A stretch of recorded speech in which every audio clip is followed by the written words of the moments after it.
Tervist! Kus me nüüd viime selle? Viime ära tooli. Ta ei ole selle maja juurde kuuluv. Kui tihti sa käid siin kohvikus? Umbes 3 korda nädalas. Oleneb ilmast. Kui on nädal väga päikseline, siis ilmselt ka rohkem. Nii. Siin peetakse lugu targu talitajast.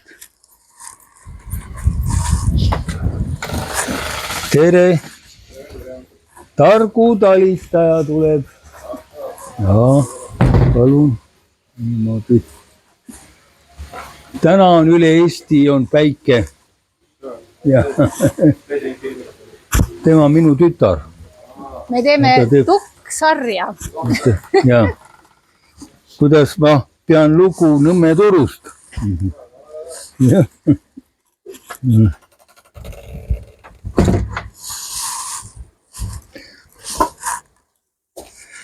Nõnda pean tooli ka ära ja.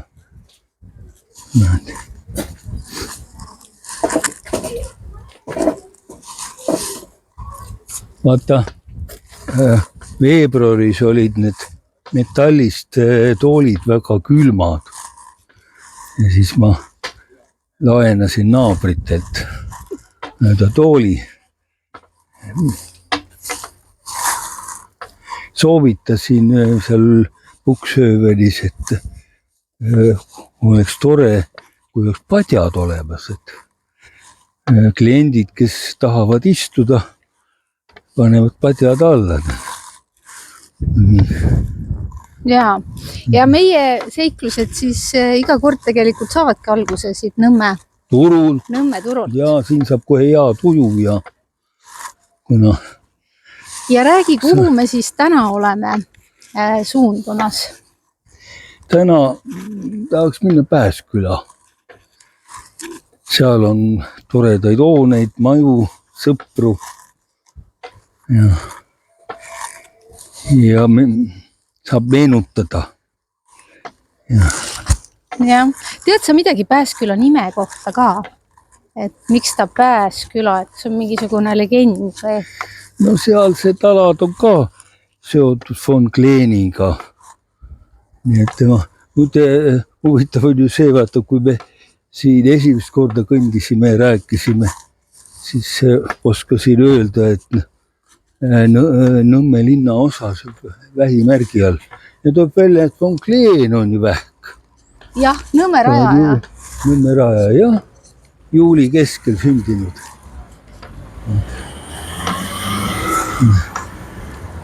Oh.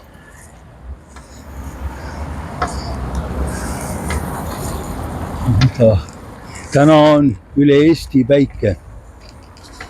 Need on tõeline kevad. Nädala õpul tuleb veel uue kuu loomine, mis tähendab, et siis alles lööb see kevad täiesti sisse. Nüüd on päike jääras, aga siis läheb kuu ka jääras. Nii vahvad raamatukapid. Jaa. Mitu aastat? Tahtsin just küsida. Üle-eelmise aasta 19. oktoober hakkas pihta. Mul on 53 aastat. Aga mul pole neid. Aga samas, kui need maha ajada, siis on nagu Franz Joosep saab ja see keisrikurdi pakendmordid teha. Nõmme jätab mulje, et ta on ikkagi linna lähedal. Ja nii. Aga kui me sõidame Pääsküla, siis ta võib olla ükskõik kus Eestimaa osas. Ma ei tea ka Räpina, Põlva, Paides mingid tänavad. Ta nagu Tallinnast väljas. Aga siin saad sellest seosest aru.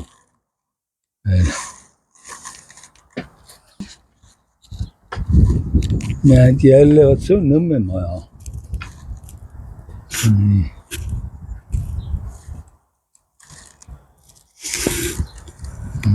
See meenutab mulle, kui ma laps olin, siis me käisime Rahumäel, meil olid perekonna tuttav Reet ja Sergei.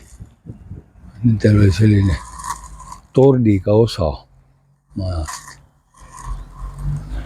Seda võib veel teha Rahumäel. Ja koerad on ka alati Nõmmel niimoodi aia peal haukumas. Jah, individuaalelamud. See on vaja ka loomi. Siin üleval on veel koer.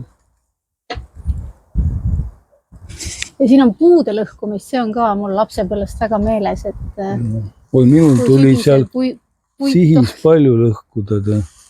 Odavalt sai Hiiul olevast puude laost, sai päris odavalt, aga nad olid niisugused suured. Neid tuli saagida ja lõhkuda. Ja kerge ei on. Rõõmuküllane pilt. Siin, kus on see rongiplatvorm, on siuke all ükslõine. No, selline pilt kohe on vajalik. On teraapiline. Muidu on inimestel igav siin rongi oodata, aga nad vaatavad, see on nii palju sündmusi on pildi peal ja värve. Hakkab kuidagi rõõmus. Ja mulle meeldib see naiste või meesterahvas, kes saabub siis kookide või pirukatega trepile, et see on nagu see vähi element. Väga puhtalt. Jah, nagu Nõmme. Jah. Kohe kodune tunne. Kui me olime väikesed enne kooli veel õe Sirjega, käisime siin Rahumäel Reeda ja Sergei Savjalovil külas. Nendel olid 2 poega, Oleg ja Igor. Ja siis väljas, vahel sai väljas istuda õues. Ja siis teed juua või midagi, teate, kooki süüa ja see maja on alles torniga. Isegi natuke sarnane sellele. Võib-olla sellepärast mind tõmbabki siia, et lapsepõlvest head mälestused. Ja neil oli 2 poega, Igor oli vanem ja Oleg oli noorem. Oleg on elus, Igor on juba taevas.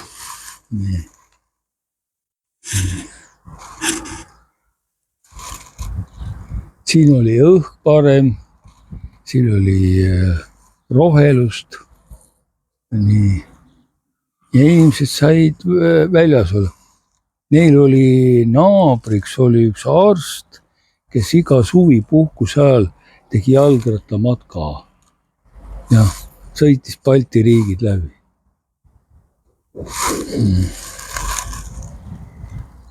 No tänapäeval on jalgrattaga väga lihtne ka rongi saada, et kas nõukogude ajal või ütleme 80-ndate lõpul või Eesti Vabariigi algusaegadel, sina ju sõitsid väga palju jalgrattaga. Et kas sa siis rongi kasutasid? Kuidas siis oli rongi peale jalgrattaga saada? Sai küll rongi peale. Ja ainult, et sa ei tohtinud inimeste istumisse ruumi tuua. Pidi olema seal eeskohas.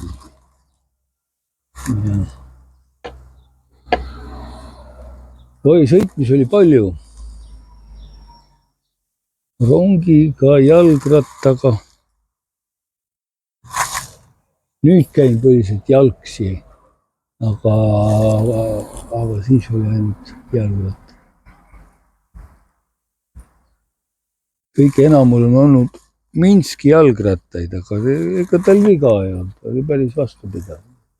Me tegime isegi su emaga jalgratta matka ju, küllap üle on rääkinud. Ma olin siis mesinik ja me hakkasime sealt Ridalast tulema läbi Märjamaa Pärnusse Pärnust Vändrasse, Vändrast Viljandi, kusjuures käisime külas Jämejala peaarstil. Ja nii. Minul on meeles üks jalgrattasõit, ma ei tea, kas seda saab selliseks reisiks nimetada, aga mina istusin vist pakiraamil ja ma mäletan, ma jäin magama ja jalg jäi, ma mäletan, kodaratasse. Siuke mälestus on mul lapsepõlvest ka. No me väga kaugele ei saa sõita. See pidi olema kas Keila või kuhugi Tallinna lähedal oli minek, ma mäletan. Aga ma mäletan seda hetke, kui ma lihtsalt jäin magamas. Nii mõnus oli, vaata niimoodi lapsena, et sina ju lihtsalt istud ja sõidad, aga siis see jalg vajus ka ära, et... Muidu oli väike sadul oli ees raami küljes. Sadul peal oli hea istuda. Sadula peal, seda ma mäletan. Jah, aga jah, ükskord oli see, kui sadulat ei olnud ja kuidagi.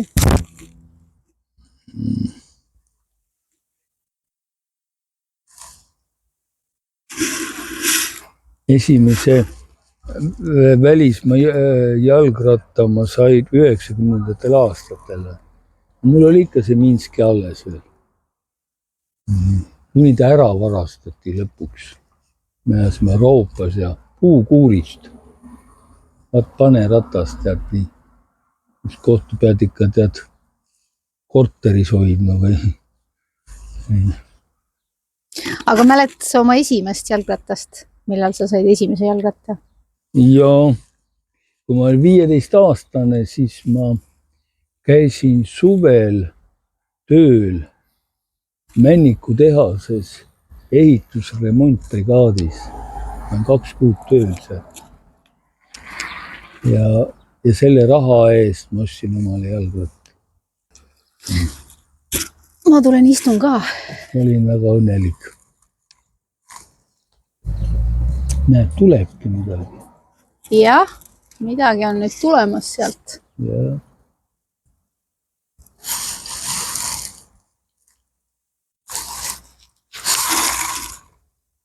Ma eelistan sõita rongiga, aga mitte bussiga. Tartusse näiteks või Viljandi. Ruum on suurem, õhku rohkem ja inimestega tekivad paremini kontaktid, ma peab tähele.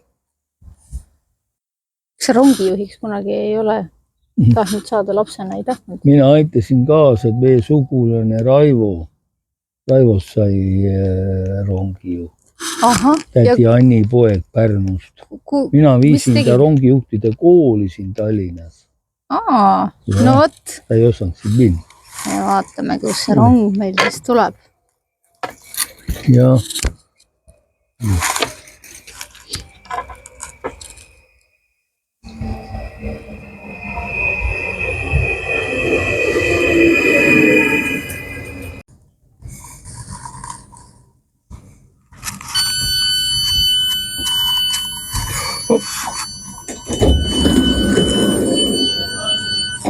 Näed, teised pildid. Teised pildid ja Pääsküll olemegi jõudnud. Oled nagu teises linnas. Jah, vaata nagu sa ütlesid, et kui me Pääskülla jõuame, et siis on nagu mingisugune teine väike linn ja siin ongi rohkem nagu maamaja, on ju? Ei ole enam nii linnalik. Jah, tule sealt puht.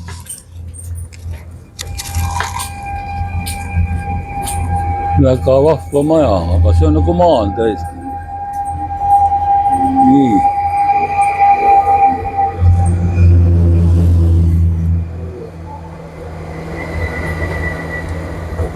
Meil oleks nagu päris pikk marsruut ees. Jah. Rongid vuhavad edasi-tagasi.